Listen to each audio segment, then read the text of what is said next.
Senhoras e senhores, nós daremos início a partir deste momento às palestras do seminário Boas Práticas e Desafios da Inovação em Compras Públicas. Nós começamos com a palestra Experiência de Central de Compras e Serviços Compartilhados como Instrumento de Governança e Inovação nas Aquisições. Convidamos para que venha ao palco a palestrante Virgínia Bracarense Lopes.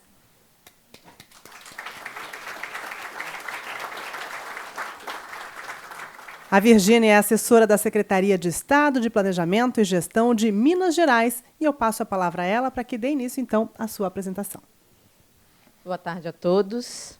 Vou me permitir ficar de pé, fico geralmente andando, porque o assunto eu gosto pouco, então não consigo ficar parada, tá? Queria primeiro parabenizar o CRA pela iniciativa do evento, agradecer enormemente o convite, que para mim é uma felicidade falar da Central de Compras, que é uma unidade que eu tive a experiência de ajudar a desenhar no governo federal, a implantar, fazer parte do time e tive a possibilidade de estar à frente dela até setembro desse ano, quando eu voltei para casa, né? Vamos dizer assim. Fui ali matar a saudade de BH e fui cedida para a Secretaria de Planejamento de Minas Gerais para ajudar a implantar uma nova central de compras lá no Estado. Então, gosto pouco desse assunto, né? E eu vou compartilhar aqui com vocês o que foi essa experiência, o que é essa central de compras, trazer um exemplo de inovação, compartilhar um pouquinho, né, desse frio na barriga que dá quando a gente fala de como é que dá para inovar em compras públicas, quando a gente está falando de uma 8666, de uma 10520, e aí aquele tanto de instrução normativa de governo federal e Tribunal de Contas e por aí vai, né? E uma parte de governança também, que é, obviamente, o pano de fundo, eu posso dizer quase que é a condição para que isso tudo funcione bem, funcione, né, dentro da conformidade exigida aí. Isso aqui é uma foto da esplanada dos ministérios ali em Brasília. Quando eu cheguei lá, eu olhava para essa, posso falar que é uma grande rua, e temos vários ministérios, cada um, obviamente, com a sua necessidade, sua atuação finalística, mas todos ali com uma certa coisa em comum, necessidades em comum. Obrigada. Necessidades em comum. E cada um tinha a sua área de compras. E eu me deparei com aquela pergunta, né? Para que eu tenho cada ministério fazendo compra da mesma coisa? Mas aquela inquietação minha não estava surgindo ali em 2012. Se eu falar para vocês que a primeira centralização de compras no Brasil é de 1931, a gente vai falar que esse assunto aqui não é muito novo, né? Então, a gente vive de ciclos discutindo centralização, centraliza, descentraliza, que resposta que é essa? Mas fato é que, em 2012, para essa estrutura se tornar mais eficiente, ter uma iniciativa de criar uma central de compras era uma resposta que estava ganhando espaço novamente, que estava ganhando patrocínio, e, mais que isso, era uma necessidade e também uma oportunidade de você criar uma área que ia se dedicar a estudar e repensar a forma como a administração fazia compras. Então, nós temos aqui a criação, em 2014, a formalização dessa estrutura da Central de Compras no então Ministério do Planejamento. E o governo federal, assim como, né, outras instituições, tem várias unidades já centralizadoras. Então, a central não é a única que o governo federal tem. Temos ali na área de saúde, na área de educação, inclusive, a Central de Compras se inspirou nas outras iniciativas para ser criada. Então, de novo, a gente pensar que inovação não é eu criar necessariamente algo do zero, né? É também me inspirar em outras iniciativas no caminho que alguém já percorreu. E foi isso aqui que a gente fez. E trazendo aí, junto conosco, todo um arcabouço normativo que já viabilizava esse movimento de centralização. Como eu disse para vocês, 1931 foi o primeiro, em termos de estrutura organizacional. Mas, no regulamento, quando eu falo que existe na Lei 8666, no então, né, não atualizei porque já tem um decreto aí que alterou o 7892 de registro de preços. Tem o nosso decreto ali no governo federal que organiza todo esse sistema orgânico de serviços gerais, que seria logística, que fala de centralização de compras. Tenho experiências internacionais, tenho experiências nacionais. Eu tenho aí um grande cenário, um grande ambiente favorável à implementação dessa lógica de centralização. Inclusive para quem agora aí acompanha o PL 1292, de 95, que vai, se Deus quiser, sair ano que vem, e substituir a 8666, fala de centralização de compras. Inclusive, coloca para estados criarem centrais de compras e municípios instituírem consórcios públicos para fazer compras centralizadas. Então, assim como em ambiente, já em modelos internacionais, você não discute se centralizar é bom, você discute o como. Centralizar seja parte da premissa que é um caminho. Então, aqui eu trago esses normativos só para que ganhe-se uma autoridade e uma força e demonstra que a gente tem um cenário favorável a essas construções. E qual foi ali a implementação da central, né? O projeto começou em 2012, ela foi criada em 2014. O primeiro grande projeto foi a compra direta de passagem aérea, que veio aí quebrar paradigmas na forma como o governo federal comprava passagem aérea, tirando agências de viagem e passando a comprar diretamente de companhias aéreas. Tivemos, em 2016, a proposta de expandir a lógica que a central de compras funcionava, trazendo também a centralização da operação do serviço, então, indo num conceito de compartilhar o uso de determinados serviços, que foi o que aconteceu primeiro ali em 2017 com o TaxGov, que a gente tem aqui na linguagem local, que é o GovCar, né? E, em 2018, a gente implementou o almoxarifado virtual, que é montar uma plataforma, uma prateleira virtual de itens de almoxarifado, de itens de material de consumo, para a administração utilizar. Então, isso aqui é um pouquinho só do caminho que a gente percorreu, e para por aí, não. Eu gosto muito de desenho animado, sabe, gente? Então, eu tenho uma figura que eu gosto, que é o Buzz Lightyear. Então, eu falo que, para o infinito e além, tem um espaço absurdo para a gente conquistar em termos de inovação. E ela não nasce do nada, ela nasce a partir de questionamentos de o que a gente está fazendo e como que a gente está fazendo hoje. E, para sustentar toda essa forma de funcionamento, a gente tinha que mudar alguma coisa. Então, a inovação ela também vem para dentro da metodologia, para dentro da forma como a estrutura administrativa se organiza, para dentro dos processos de trabalho. Então, a gente adotou uma metodologia que chama Strategic Sourcing, ou abastecimento estratégico, que várias instituições privadas e algumas instituições públicas já utilizam, mas a gente não precisa se prender nesse nome bonito, não. Nada mais é que você fazer um caminho lógico, que você parte de um diagnóstico. Para eu saber o que eu quero mudar, e se eu preciso mudar, e se eu preciso comprar até, porque, às vezes, a compra pode não ser a melhor resposta para uma necessidade que a gente tem, eu preciso fazer essa fotografia de aonde que eu estou e como que eu estou hoje. Então, eu levanto legislação, faço levantamento de base de dados, entende volume de compras, quem está comprando o quê, qual é o seu mercado fornecedor, se tem política, alguma coisa específica de área ambiental, de micro e pequena empresa. Entendo todo esse contexto, porque, a partir daí, eu começo a ter conhecimento e maturidade para ver qual é o próximo passo que eu preciso dar. E eu começo também a ter uma necessidade do quê? Começar a colocar a cabeça para fora d'água, né? Sair de dentro do órgão e conhecer o que está aí em volta acontecendo no mercado. E mercado, seja ele fornecedor, seja ele consumidor. Inclusive, nos abrir também a realidade que nós, pessoas físicas, estamos inseridos. Por que a gente, no dia a dia, usa Uber e a administração não pode usar?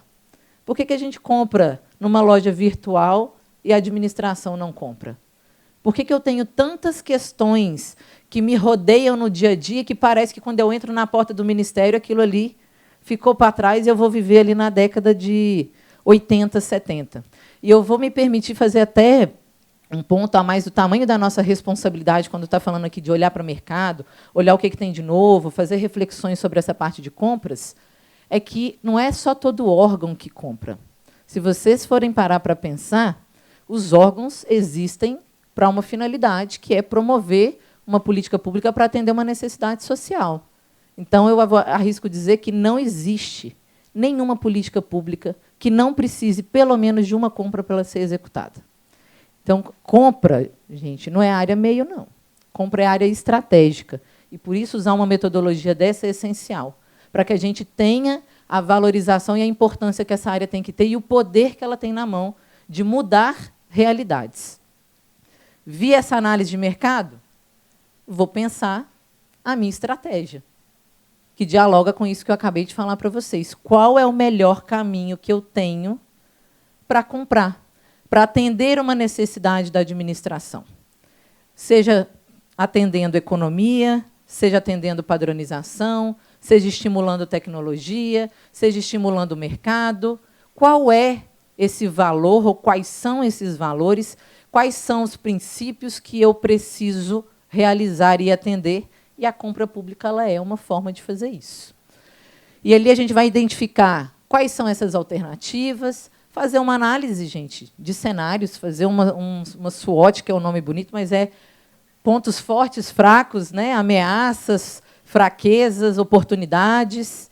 É fazer uma análise que vai criando um caminho lógico, racional, porque a gente não vai escolher uma alternativa de compras porque a gente gosta mais.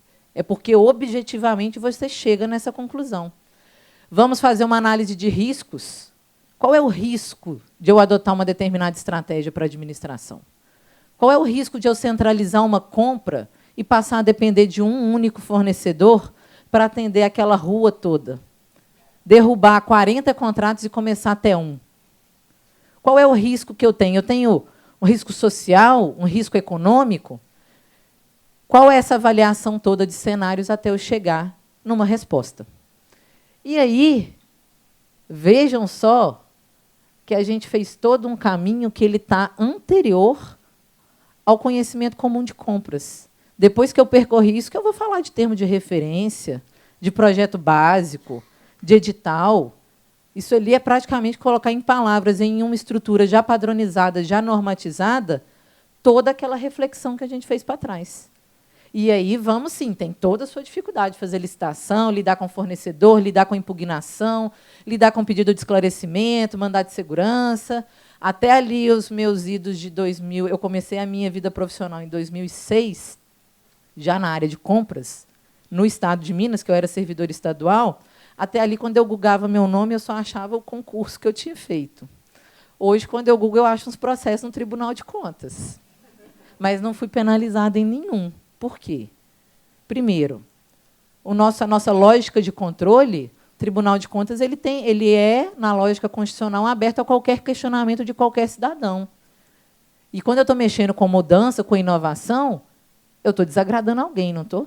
A administração já tem uns mercados cativos aí que não concordam muito com algumas mudanças. Então, ele vai lá questionar, abre uma representação e fala: não, o governo não pode ter Uber, o governo tem que comprar carro, o governo tem que locar carro. Não, você não pode comprar bilhete direto de companhia aérea. Você tem que contratar a agência. Falando assim, por quê? Né? Então, aí, por isso que eu tenho uns processinhos lá, todos vencidos, mas todos amparados por esse caminho lógico. E isso é importante para trazer a segurança para a administração e a segurança para nós, gestores. Porque isso é um ponto sensível da parte de compras, né? Infelizmente, a gente responde pessoalmente pelas decisões e pelos atos dentro de uma área de compras. E trazer essa segurança, robustecer esse processo, tranquiliza e, às vezes, até torna esse ambiente mais favorável a atrair mais pessoas que estejam dispostas a fazer toda essa mudança. E aí a gente vai para a implantação. Já é a vitória? Não. Implantação é terrível, gente. É você depois trabalhar com outras resistências.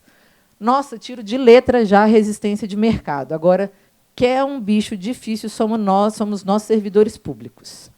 Que, para dentro da administração, a gente consegue ser mais exigente e menos flexível do que a gente é no dia a dia. E aí você não quer, não vou botar, não quero TaxGov, porque eu vou ter que usar meu telefone, vou ter que usar meu pacote de dados, não quero usar minha senha no aplicativo do taxista. E aí começa assim, a colocar 50 mil entraves. Então, a implantação é uma outra luta que a gente tem aí pela frente.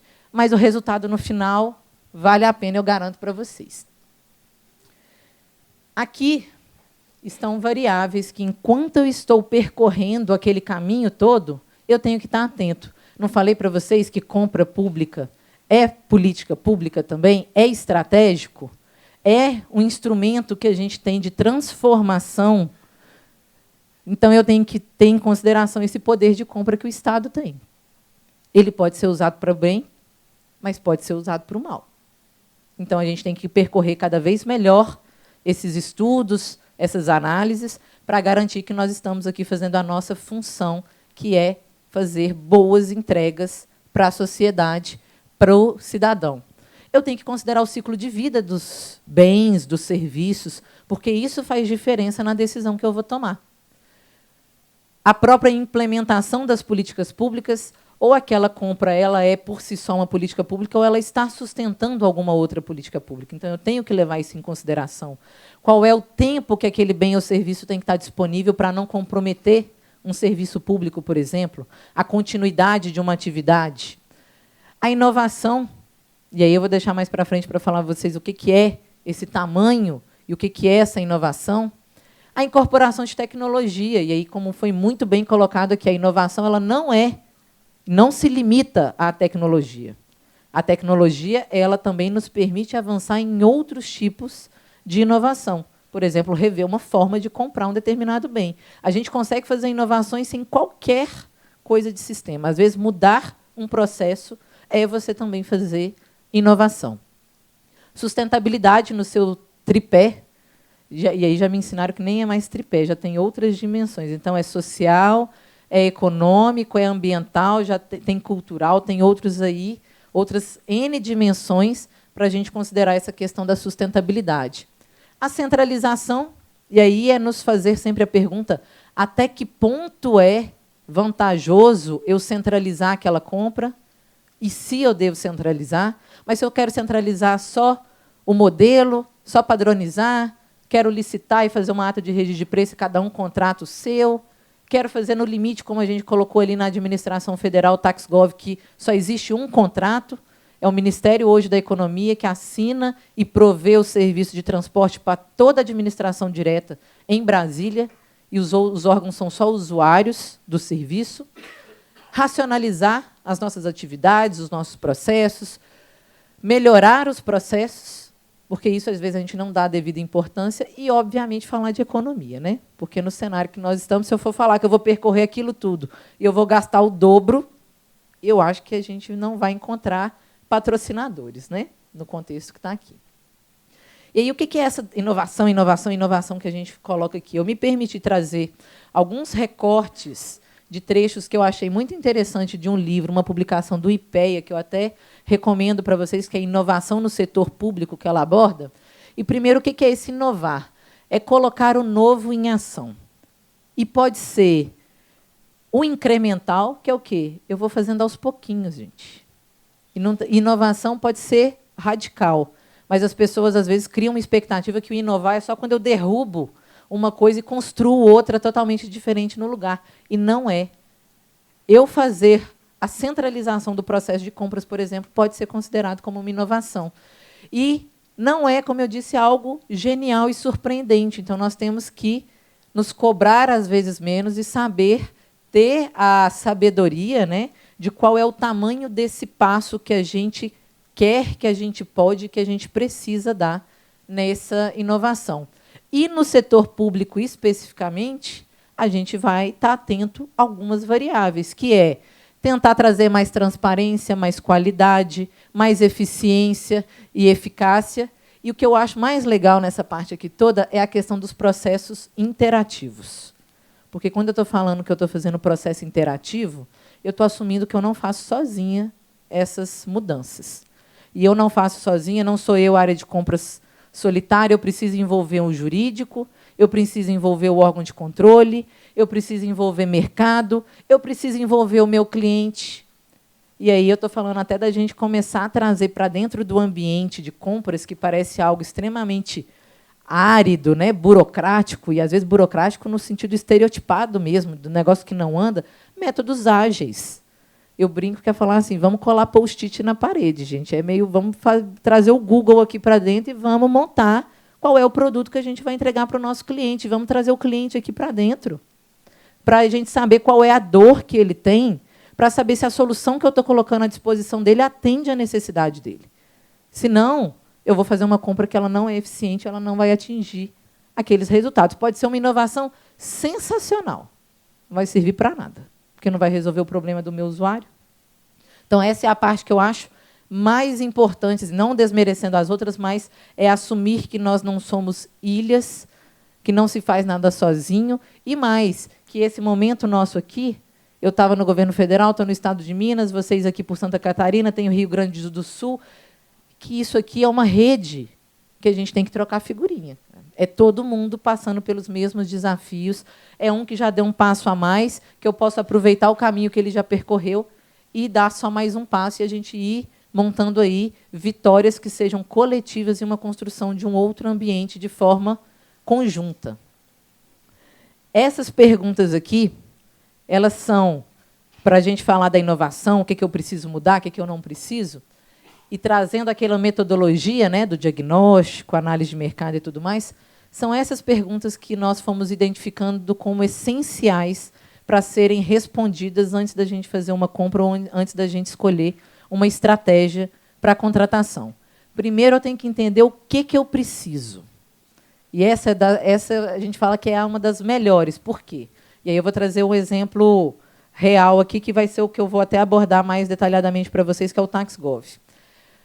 Para transportar um servidor para ir fazer uma reunião, a administração precisa comprar carro, locar carro, precisa de táxi, precisa, hoje já posso falar até de patinete e bicicleta, né? Ou ela precisa de uma solução de mobilidade. Porque quando eu respondo esse o quê, vocês vejam que, se eu escolher as alternativas anteriores, eu limitei o meu mercado, limitei as minhas possibilidades. Se eu falar que a minha necessidade, o meu o quê, é a mobilidade, o meu leque de opções é muito maior. E eu preciso daquilo para quê? E aí a gente até falava muito lá no Ministério, será que hoje, com tecnologia, podendo fazer videoconferência, podendo ligar para outra pessoa, com solução de WhatsApp, com um monte de coisa, a parte de transporte ela começa a ser um meio secundário de comunicação. Obviamente que a gente não quer também prender as pessoas num lugar e acabar com a interação humana, né? Até porque vai contra o que eu falei ali dos processos interativos. Mas o para quê é entender realmente qual a finalidade daquela contratação, a que ela vai se prestar e por que eu tenho que fazer aquela contratação. Que, como eu disse para vocês, pode ter muita coisa aí que hoje a gente compra que talvez nem precisava comprar. Que a aquisição não seria a melhor resposta. Quem que vai usar aquele serviço ou aquele bem? Quando que aquilo tem que estar disponível? Porque, senão, eu posso ter uma ideia sensacional que ela demora 2 anos para ser implementada, sendo que a necessidade do cliente é para o processo, ali, o Enem, que vai acontecer no final do ano. E aí não adianta eu fazer a coisa mais fantástica, que não vai estar disponível dentro do tempo que precisa. O como eu vou viabilizar aquela solução? E o quanto custa? Vejam que isso aqui dialoga com aquele outro slide de todas as variáveis que a gente tem que estar observando, e cada uma dessas coisas estão distribuídas naquela linha da metodologia que a gente usa. E não tenham medo de caminhar naquela metodologia e chegar lá na frente e falar, cara, diagnostiquei um negócio errado. Volta para o início, mas, obviamente, fica atento ao quando, porque, dependendo, você vai, segue o caminho que já está hoje, atende à necessidade e continua na prancheta num processo paralelo.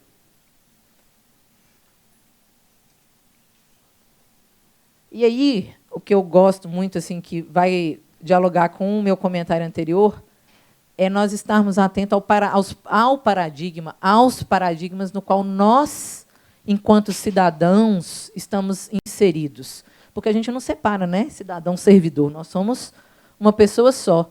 Por que eu convivo hoje com esse paradigma de on-demand e a administração não? Ou a administração até pouco tempo não, né? Porque aí nós já temos inseridas algumas práticas hoje dentro desse nosso contexto. Então, nós estamos falando aqui de coisas que eu acho que, para a maioria, não são desconhecidas.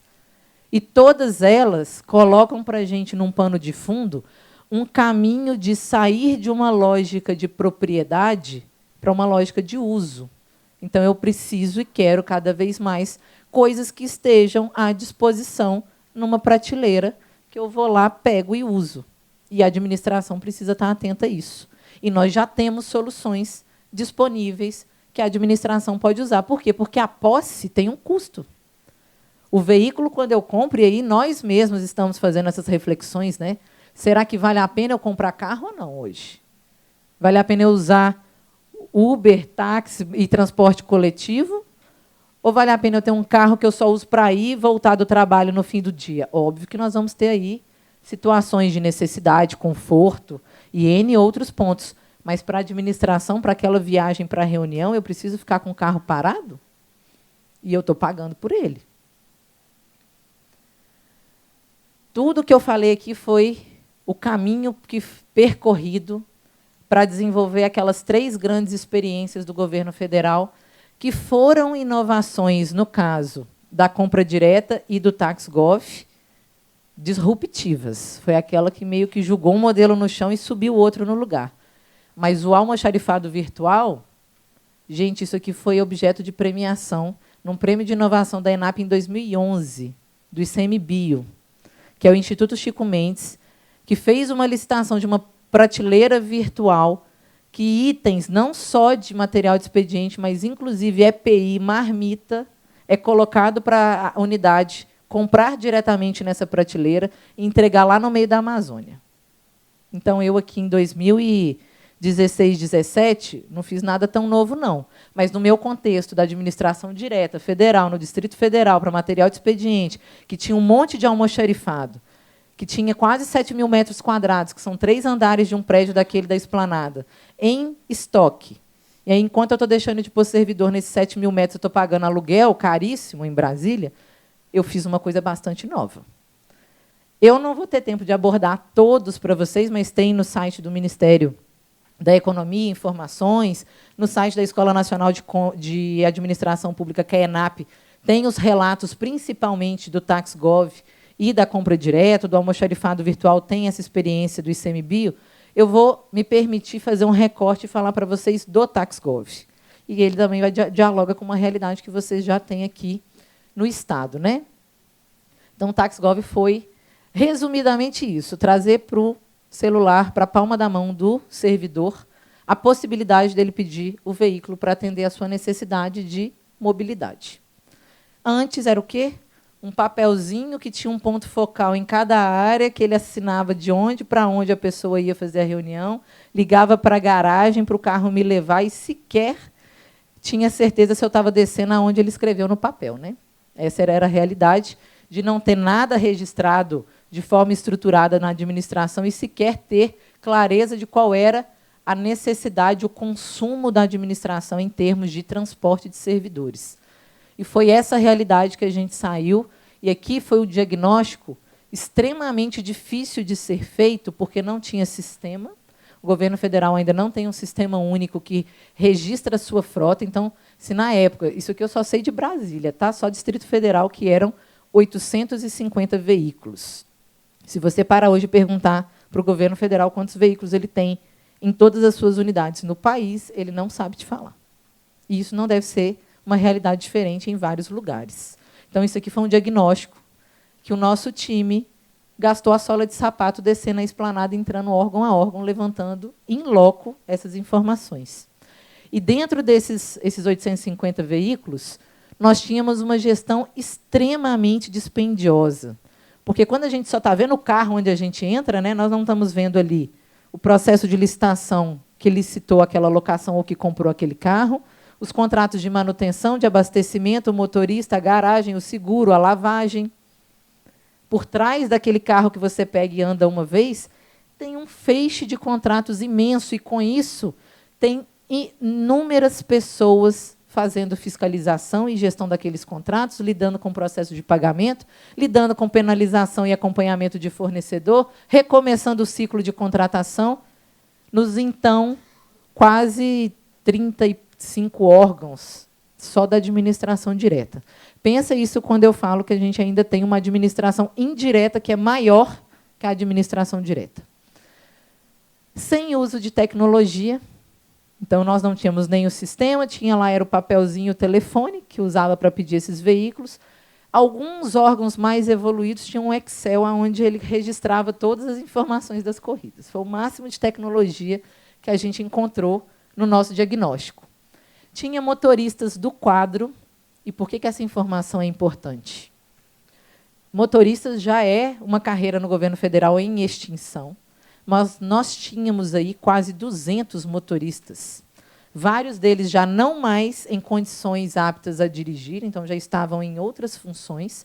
Mas se nós estávamos nos propondo a rever a forma de prestar o serviço de transporte, eu já tinha que estar atenta que é uma realidade que eu ia ter que tratar. E como a gente gostava de colocar lá, é uma categoria que ela tem fácil acesso às instâncias mais altas do Ministério. Porque o ministro tem um motorista, o secretário executivo tem um motorista. A gente foi fazer uma consulta pública, que a gente já levou o TaxGov para Rio e São Paulo. Quando nós fomos em São Paulo, entramos no auditório assim, para fazer a consulta pública, tinha uma meia dúzia de fornecedores. O resto do auditório era tudo motorista das instituições federais em São Paulo, acho que querendo quase que matar a gente, porque falaram assim, vocês vão me botar aonde? Fora os terceirizados, que seriam provavelmente dispensados. Só que a gente tem que fazer essa reflexão muito séria de até que ponto a administração tem que ser, naquela linguagem que muitos usam, a viúva que paga a conta de alocar as pessoas como sendo a forma de emprego, sendo que a gente deveria estar fazendo política pública de empregar essas pessoas em outras atividades. Então, aqui era uma preocupação que fosse de realocar esses motoristas para dirigir outros veículos que não iam ser desmobilizados ou para ir fazer outras atividades dentro da administração. Então, lembra da análise de risco? Isso aqui eu precisava estar atenta. Custo. Naqueles 850 veículos, entre próprios e locados, o custo médio do quilômetro, que a gente chama do quilômetro cheio, né? Porque eu entrava no carro para ir fazer uma reunião, ele me levava e ele voltava vazio. E eu pagava o quilômetro vazio. Então, se eu contasse aquele período todo como cheio, eram R$ 9 o custo daquele quilômetro. Para uma realidade, se eu fizesse a conta em Brasília, para o custo de táxi, e táxi nem era o mais barato na época, então, e porque ele tem a bandeirada e tem outras variáveis, a gente estava falando de sair de R$ 9 para R$ 3,88. Uma economia bastante robusta, sem contar aquilo tudo para trás que eu falei para vocês de contrato que poderia ser, né, dispensado, deixado de fazer, mas as pessoas que eu poderia deixar de ocupar nessas atividades e direcionar para atuar em outras. E uma falta de padrão total. Tinha um ministério que tinha mais condições, o carro dele era melhor. Logo do lado tinha os carros caindo aos pedaços. O outro tinha o orçamento no final do ano, gasta o orçamento e comprava carro. E por aí vai esse mau uso do recurso, né? E o que foram as ideias que nós tivemos? Vejam só que elas não deixam de ser respostas àquelas perguntas que eu coloquei para vocês. Nós não queremos carros, a gente quer mobilidade. A administração não é finalidade dela ser gestora de frota. Então, para que eu vou ficar especializando e ocupando o servidor meu em saber qual é a peça e com quantos quilômetros tem que fazer manutenção no carro do tipo X, qual é o tipo de combustível que ele tem que comprar? Mas me entendam bem, isso aqui é para um universo de necessidade. Eram só aqueles veículos de uso comum, não são veículos de fiscalização. Eu tenho um pouquinho de juízo, então não era o veículo do ministro, então eram as pessoas que, né, eu ia conseguir ali implementar essa solução. Precisamos de uma base tecnológica. E aí era condição para a gente ter o quê, gente? Transparência, rastreabilidade, né? E, obviamente, agilidade, eficiência na prestação do serviço, cortar a ociosidade. E aí era extremamente compreensível a realidade com a qual eu me deparava, de 9 horas da manhã, passando pelos ministérios, você não via carro nenhum em frente dos ministérios. Dava 11 horas, você viu a fila de carro parado na frente de cada um. Por quê? Que gestor quer o telefone tocando e o servidor falando, não tem carro para eu ir para a reunião. Então, ele contrata pelo pico da demanda, né? Só que ele tem vales. E aí, onde que esse carro fica? Parado. E eu fico o quê? Pagando. Então, olha uma oportunidade de a gente mudar essa forma de contratação. Como eu disse, nosso papel não é ser gestor de frota. Então, vamos nos ocupar o quê? De pensar a política de mobilidade do servidor. Se ele pode ou não pode pegar o carro para o aeroporto, qual é a distância que ele pode percorrer, qual é a forma que ele faz um ateste daquela corrida, e por aí vão outras dimensões. Então, é eu pensar a política, e esse é o papel nosso enquanto área de logística, que tem ali como função trazer cada vez mais práticas de eficiência para a administração funcionar. O que está de novo é aquele colocar a cabeça para fora d'água e falar, e aí? Tem alguma coisa que eu posso trazer aqui para dentro? E tinha muita coisa. Nós estávamos aí convivendo com modelos de 40, 20 anos atrás, que são repetidos, e precisava gastar menos, gente. Todo esse contexto que eu passei para vocês, só no DF, para administração direta, para aqueles 850 veículos, era um custo anual de R$ 32 milhões ao ano. E quando a gente fez a conta do TaxGov, só para licitação, o preço estimado da licitação foi de 12 milhões. Então, eu estou falando de liberar R$ 20 milhões no ano e isso poder ser direcionado para uma política pública aonde vai fazer diferença e vai ser melhor alocado.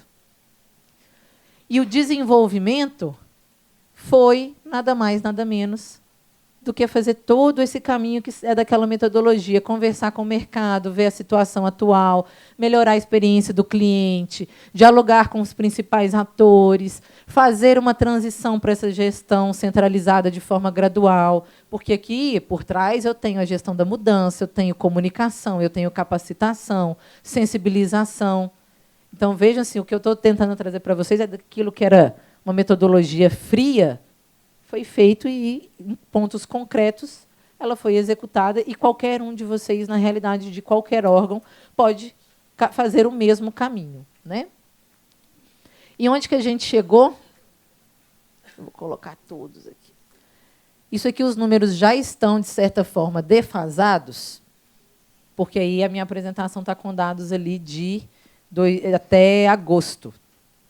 Nós tínhamos cadastrados dentro do sistema do TaxGov, e o sistema não é meu, administração.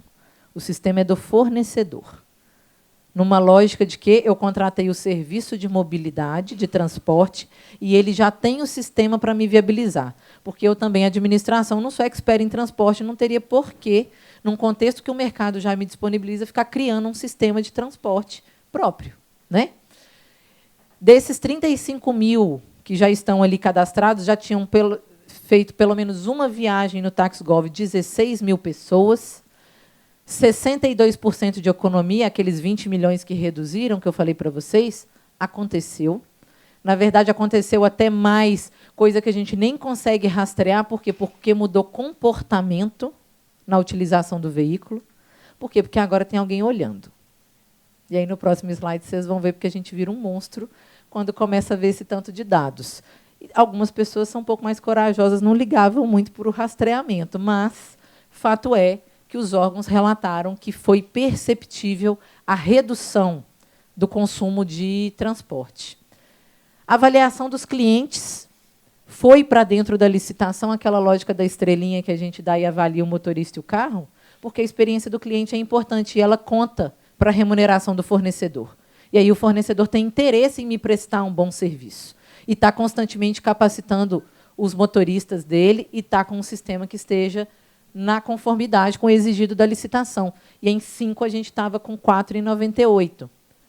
Ainda não estamos bons. Eu falei que reduziu o consumo, mas a gente ainda consome muito. Olha só.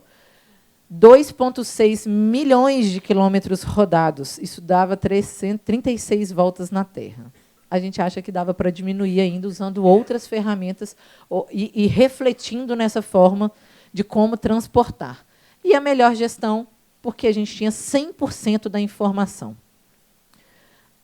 Essa informação a gente levou para dentro de um painel, que todos os órgãos recebem esses dados.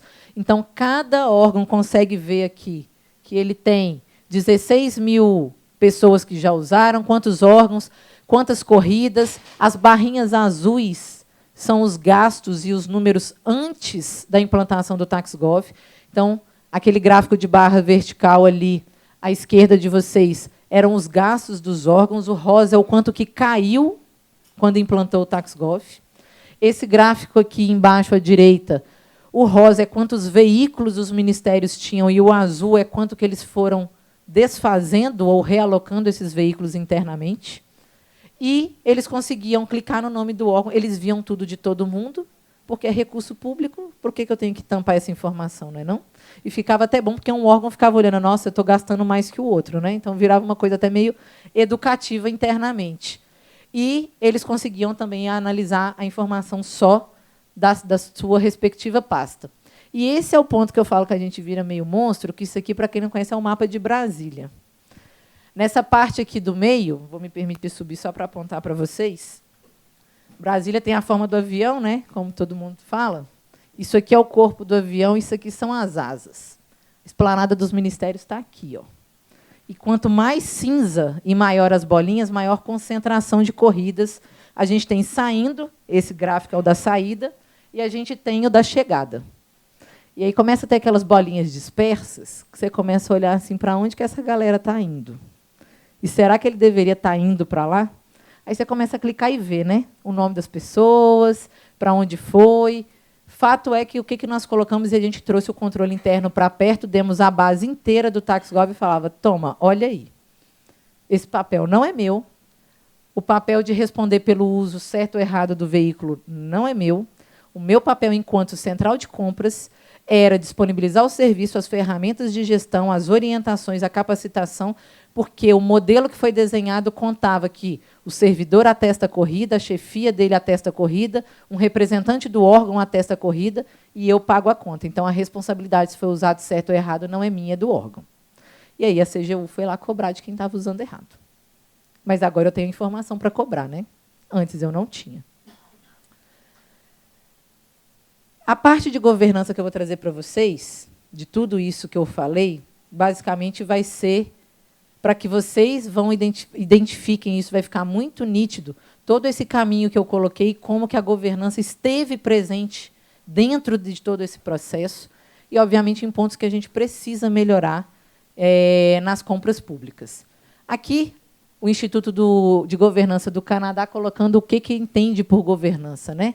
Governança é você definir quem tem voz para tomar decisão, como que as decisões são tomadas, quem responde por essas decisões. Então, quando nós estamos construindo um caminho metodológico, tendo clareza do processo de compras, quais são as atribuições de quem é quem, isso aqui, obviamente, está sendo respondido ao longo desse caminho. Quando eu olho o que é governança no setor público, de um livro que era do nosso assessor de controle interno do Ministério, e agora é o controlador-geral do Estado de Minas Gerais, o Rodrigo Fontinelli, coloca que governança no setor público tem definições claras, você está dando importância às boas relações entre as partes interessadas, focando na administração de recursos e na entrega de resultados. E está se orientando ali, ó, por transparência, integridade, accountability e pensar no TaxGov, pensar nos processos que a Central veio fazendo. E, obviamente, ela não é uma ilha, como eu disse, então pensar em todo o contexto de melhoria de compras que a própria Secretaria de Gestão do Ministério do Planejamento, agora Economia, estava fazendo, mais as iniciativas do Tribunal de Contas, vêm trazendo elementos para tornar isso cada vez mais robusto. E como que o próprio tribunal estava vendo a governança agora nas aquisições. Num acórdão de 2015, ele está falando de liderança, de estratégia, de controle, avaliação, direcionamento e monitoramento da atuação da gestão das aquisições. Então, o que eu falei para vocês está acontecendo e acompanhando e dando resposta a essas questões todas que cada um desses recortes, dessas conceituações de governança vem colocando. E, obviamente, que a gente teve que, própria dentro da central, trabalhar alguns outros instrumentos para fortalecer esse contexto de compras. Então, nós fizemos mapeamento do nosso fluxo decisório, um comitê de compras que foi instituído entre o secretário especial e alguns secretários envolvidos, para, além de criar um ambiente de discussão, para ter, né, vamos dizer assim, um respaldo maior naquilo que estava sendo feito. Modelamos os processos de trabalho para dar mais clareza em qual é a forma de funcionamento da central, criando os artefatos que eram dialogados junto com a área jurídica, melhorando o nosso gerenciamento de riscos, que já estava na metodologia, mas também tem o risco do processo de compra em si. Planejamento das compras. A própria central precisava melhorar e ainda precisa continuar evoluindo isso, o planejamento de compras. O governo federal vem evoluindo e tem falado disso também de forma mais intensa. Vocês viram aqui na mesa que também o nosso ponto crítico hoje é planejamento. E como é que eu falo de centralização se eu não consigo planejar as minhas atuações e saber o que eu preciso comprar? Porque a unidade centralizadora tem que dar a resposta a todo o seu rol de clientes. Como é que eu consigo me organizar se nem ele consegue se organizar e entender qual é a demanda? Então, planejamento de compras é condição para que a gente possa fazer melhor esse papel nas contratações. Começamos a desenhar melhores indicadores para monitoramento e avaliação e fazendo uso de painéis. Um exemplo é esse do TaxGov, que eu trouxe para vocês. Gestão de competências, porque nós precisamos entender e conhecer quais são competências, habilidades, atitudes que os nossos servidores têm que ter para estar na área de compras. A gente tem um hábito, eu acho que eu posso, não é nem hábito a melhor palavra, é um estereótipo da área de compras ruim, mas eu acho que deve ser da realidade de vocês isso também. Geralmente as pessoas colocam na área de compras aquelas pessoas não tão boas para estar em outras áreas. Isso vem mudando, mas ainda é uma realidade. Vai ser fiscal de contrato aquele servidor que acabou de chegar, que não recebeu uma capacitação. Vai ser pregoeiro, às vezes, aquele também que não tem uma experiência. Então, saber quais são as competências que nós precisamos ter nessa área é essencial para você começar a trabalhar até uma trilha de desenvolvimento e, lá na frente, talvez começar até a falar de assuntos que vêm sendo debatidos atualmente, de certificação dessas pessoas que têm que estar aptas e formadas para atuar nessa temática que não é simples. Não basta saber lei, não basta saber decreto, não basta saber todos os acórdãos, precisa de vivência, prática e capacitação constante e interação constante.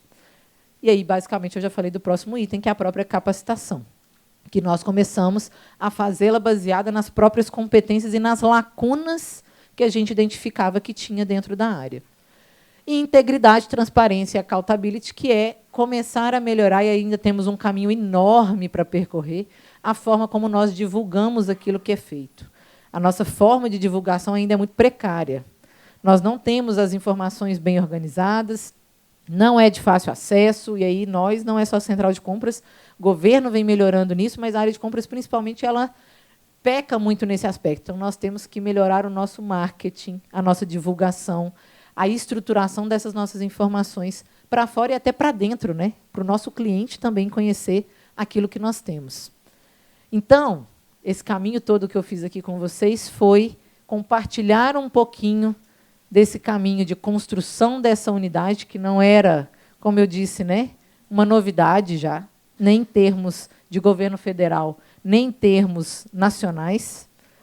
Compartilhar como é necessária essa estruturação de processos, de equipe, essa reflexão de que é possível, sim, inovar dentro de compras e que não precisa ser uma inovação uou, aquele salto, né, no escuro, o quanto que é importante o ambiente de colaboração. E, quando a gente está falando isso, a gente está falando de governança nesse ponto todo. E aí, interessante que eu falei para você só as vitórias, né? Mas óbvio que tiveram tombos aqui no meio desse caminho. TaxGov começou como TAC só, num contexto do governo federal que, no Distrito Federal, na verdade, que ainda não tinha uma regulamentação para funcionar um Uber. E aí foi uma daquelas pauladas que eu levei do Tribunal de Contas, que falou que eu cerceei a competitividade na licitação. E eu falei, olha, data vênia, eu não cerceei porque faltava o documento que o Distrito Federal estava cobrando dentro da regulamentação. Não tinha ainda. A empresa não ia passar na habilitação jurídica, mas, ok, talvez eu fui muito conservadora. E aí, o que aconteceu? A gente não pôde prorrogar o primeiro contrato do TaxGov. O que nós precisamos fazer? Uma segunda licitação para vir uma nova empresa. A empresa não deu conta de executar o contrato, caiu, precisei fazer uma emergencial. Fiz uma emergencial com quem? Com o Uber. Uou, né? Foi assim, uma quebra, foi sensacional. Por quê? Porque a gente contratou a Uber com o mesmo termo de referência que tinha sido publicado da empresa, que não deu conta de prestar o serviço, e ali demonstrou, aqueles que tentam ver o lado bom da derrota, né, gente? Precisamos reconhecer que o aprendizado traz pontos positivos também. Mas ali fez nós termos uma demonstração de que o problema não era o nosso termo de referência, tem outros problemas que precisam ser avançados. Publicamos de novo a licitação e conseguimos. Conseguimos, estamos lá no TaxGov 3.0. Assim, aí a gente adotou a nomenclatura da tecnologia, né? Teve 1.0, o 2.0, que foi a empresa que faliu, o Uber a gente chamou de 2.1, que foi, né, o parênteses ali da emergencial, está na 3.0, e agora a gente já começa a discutir qual é o TaxGov 4.0. Será que ainda vale eu ficar correndo, tendo que fazer licitação, implantar e capacitar 35 mil pessoas, ficar só como uma empresa? Será que eu podia ter um aplicativo parecido com a compra direta, que eu tenho lá, um decolar.gov, um VAC, eu não sei quem conhece aqui o aplicativo do VAC, que tem no celular, que você busca de onde para onde você vai, ele vasculha todas as empresas de transporte. Será que a administração podia ter um TaxGov 4.0 desse? E, ao invés de falar em licitação, eu vou credenciar, e aí o servidor vai poder usar qualquer daquelas empresas, e aí, se uma empresa quebrar, eu não vou ficar sem transporte? E aí a gente vai aprendendo com o próprio caminho que nós vamos percorrendo aqui. Outra derrota, compra direta foi implantada em 2014, dependia de uma medida provisória, foi um modelo sensacional, ganhou premiação, uma galera querendo copiar, tivemos uma experiência sensacional, nós fomos no mercado, ninguém fazia compra direta de passagem, depois o mercado privado veio conhecer como é que a gente fez. Mas, infelizmente, no contexto normativo, a gente não conseguiu manter uma medida provisória que não foi convertida em lei, e hoje a iniciativa está parada. Então, a gente precisa voltar para a prancheta e ver como é que coloca isso de pé de novo. Então, inovar não são só flores. Mas, como eu disse para vocês, quando olham um resultado desses e vê o potencial que nós temos, e isso não se limita a uma área administrativa, nós temos modelos. A Central se inspirou em modelos sensacionais que o FNDE, que é o Fundo Nacional de Desenvolvimento da Educação, tem, de que desenvolveu aquele ônibus escolar que parece um tratorzinho que sobe morro, que até então não tinha empresa que fazia aquele ônibus, que fez um mobiliário escolar que o aluno pode jogar a mesa na parede que não quebra, que é compra pública, que inovou o mercado, que fomentou pequena empresa lá na ponta, na região. Então, olha a gama de possibilidades que nós temos. Então, essa é a mensagem que eu gostaria de deixar para vocês, como que é possível, é difícil, mas vocês têm parceiros, têm outras pessoas envolvidas nessa temática. Então, vou fazer muito clichê, né? Assim, o Buzz Lightyear que habita em mim vai saudar o Buzz que habita em vocês. Então, vamos pensar juntos essas oportunidades, vamos criar esse ambiente colaborativo e não vamos ter medo que órgão de controle, judiciário, não é inimigo. Vamos pensar que a gente tem que trazer esses atores para perto e usar as compras públicas como elas devem ser, como ferramentas estratégicas e de transformação. Era esse o recado que eu queria deixar para vocês. De novo, meu agradecimento. O meu contato, para alguém que tinha meu contato do governo federal, o e-mail é o mesmo, mas não esqueçam que agora tem um MG no meio. Eu estou à disposição. Franklin, que vai falar aqui após, né, aqui na sequência, que está na central de compras, vou falar que a cultura da central está aberta para qualquer um de vocês conhecer os modelos que estão sendo desenvolvidos, criados, e que a gente discuta junto e crie novas coisas juntos. Então, novamente, muito obrigada e foi um prazer. Boa tarde.